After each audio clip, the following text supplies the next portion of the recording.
चुनाव प्रचार के आखिरी दिन वैसे तो एमपी छत्तीसगढ़ में पीएम मोदी की कोई रैली नहीं हुई, क्योंकि आज उन्हें झारखंड जाना था।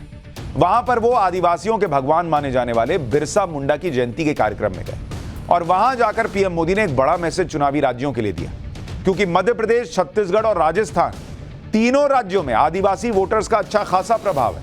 अगर आप देखेंगे, जिन बिरसा मुंडा की बात प्रधानमंत्री नरेंद्र मोदी आज उन्हें सम्मान देने गए थे, उनको नमन करने गए थे, अगर आप आदिवासी वोट का गणित देखिए कि क्या गणित है आदिवासी वोट का, अगर आप वो देखेंगे, छत्तीसगढ़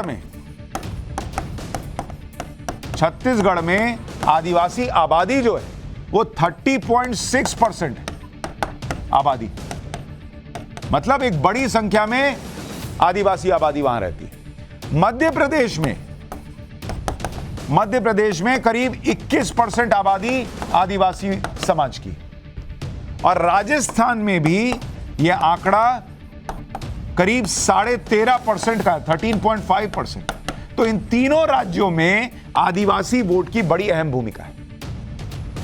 और आदिवासी की जो रिजर्व सीट है, अगर आप देखेंगे कितनी सीट कहां पर रिजर्व है आदिवासी समाज के लिए, छत्तीसगढ़ में 29 सीट जो है वो रिजर्व है। आप सोचिए, बड़ी संख्या है भाई। मध्य प्रदेश में 47 सीट है और राजस्थान के अंदर 25 सीट आदिवासी समाज के लिए आरक्षित है। और 2018 का अगर आप चुनाव देखेंगे तो इन रिजर्व सीट में अगर आप ये देखेंगे 2018 में क्या हुआ था, इसमें से बीजेपी जीती 3 और कांग्रेस जीती 25, यानी छत्तीसगढ़ के अंदर आदिवासी समाज कांग्रेस के साथ गया था। इस बार कहा जा रहा है कि क्या ये अगर पलट गया, जैसे देश भर में आदिवासी वोट नरेंद्र मोदी के नाम पर पलटा है, तो छत्तीसगढ़ में खेल हो सकता है।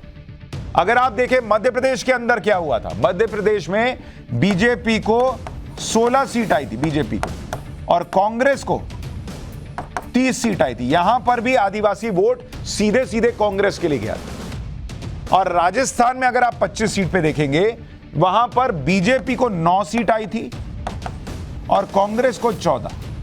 यानी इन तीनों राज्यों में आप देखेंगे तो ये जो आदिवासी वोट है वो कांग्रेस के लिए मजबूती से वोट करता रहा। लेकिन 2018 के बाद स्थितियां बहुत बदल चुकी हैं, क्योंकि अगर आप 2019 का लोकसभा चुनाव देखेंगे, 2019 के लोकसभा चुनाव में आदिवासी आरक्षित सीट जो थी, आदिवासी आरक्षित सीट, इनकी संख्या थी 47 सीट थी। और इसमें से बीजेपी ने कितनी जीती थी?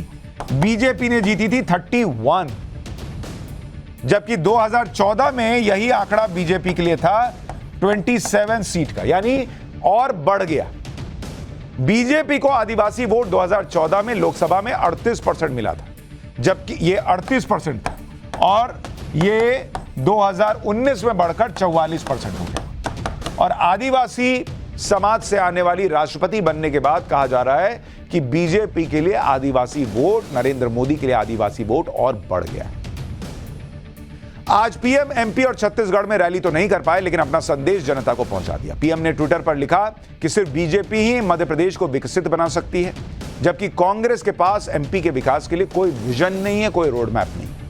पीएम मोदी ने कहा कि उन्होंने रैलियों में देखा कि एमपी के लोग कांग्रेस की परिवारवादी राजनीति और नकारात्मकता से कितने ज्यादा नाराज हैं। इसी तरह पीएम मोदी ने छत्तीसगढ़ के वोटर्स का नाम भी एक संदेश दिया और कहा कि कुशासन और भ्रष्टाचार के शिकंजे से अगर कोई छत्तीसगढ़ को निकाल सकता है तो वो बीजेपी है।